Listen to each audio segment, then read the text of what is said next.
जय शूद्र समाज, जय संविधान। बाबा साहब डॉक्टर भीमराव अंबेडकर अमर रहे। मैं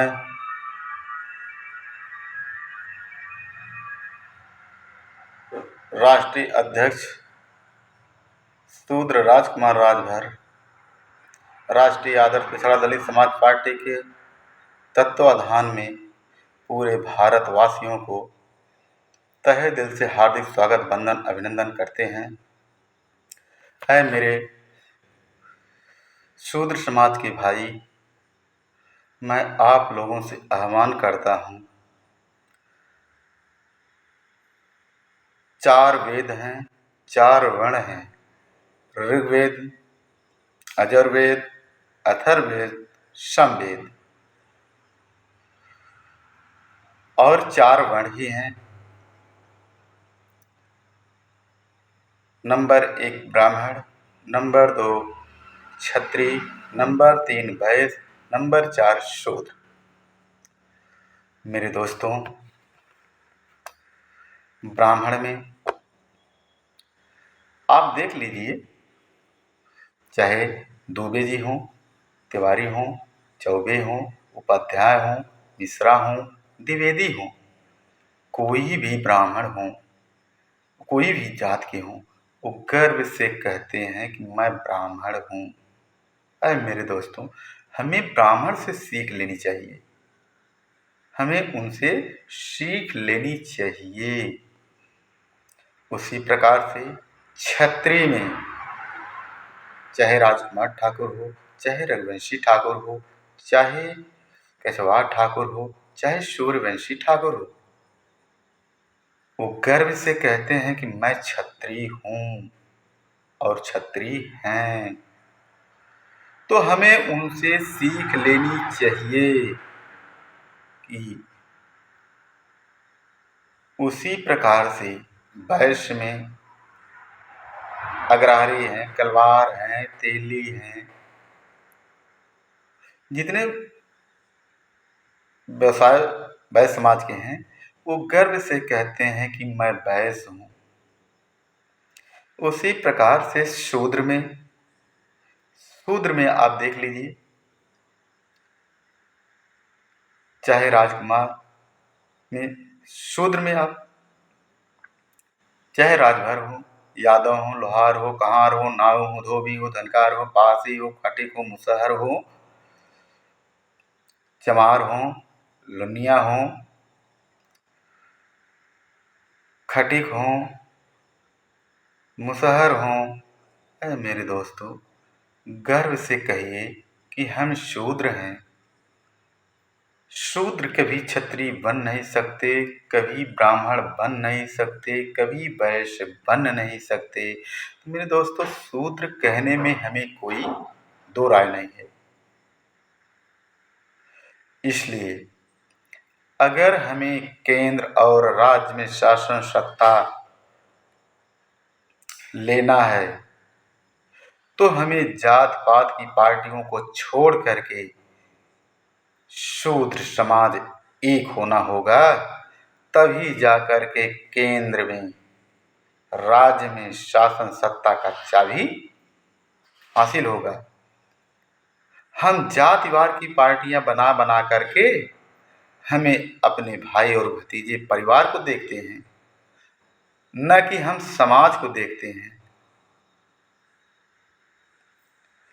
अगर हम शूद्र समाज एक मंच पे आ जाए तो केंद्र और राज्य शूद्र समाज का होगा। इसलिए मैं सभी से आह्वान करता हूँ कि शूद्र समाज के भाई गर्व से कहिए कि हम शूद्र हैं। केंद्र और राज्य का शासन सत्ता चाबी शूद्र समाज के हाथ में होगा। तब जा करके हर घर में रोजगार होगा, महंगाई खत्म होगा, शिक्षा एक समान होगा। मेरे दोस्तों, आप देख रहे हैं शिक्षा कई प्रकार के हैं। कोई सीबीएसई बोर्ड में पढ़ रहा है, कोई कॉन्वेंट में, कोई इंग्लिश। जो गरीब तबके बच्चे हैं वो अच्छे कॉलेजों में नहीं पहुंच रहे हैं, उनके पास वह व्यवस्था नहीं है। इसलिए अगर भारत एक है तो शिक्षा एक होनी चाहिए। चाहे गरीब का बेटा हो, चाहे अमीर का बेटा हो, वह एक समान शिक्षा होनी चाहिए और निःशुल्क होना चाहिए। अगर एमबीबीएस डॉक्टर के लिए करना होगा, इंजीनियरिंग के लिए पढ़ना होगा, तो शिक्षा एक समान होनी चाहिए और निःशुल्क होना चाहिए। किसान हमें खेती से करके अनाज उत्पादन करके हमें देता है, किसान हमें देते हैं, तो हमें बिजली जो है किसानों के लिए मुफ्त होना चाहिए कि नहीं होना चाहिए?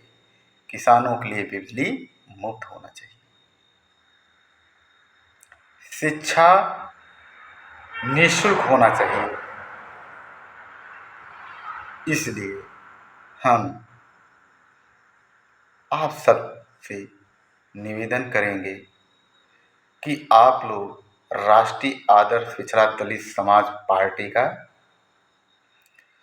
मेंबर बन करके पार्टी के केंद्र और राज्य में सरकार बना करके बेरोजगारी को दूर कर दीजिएगा।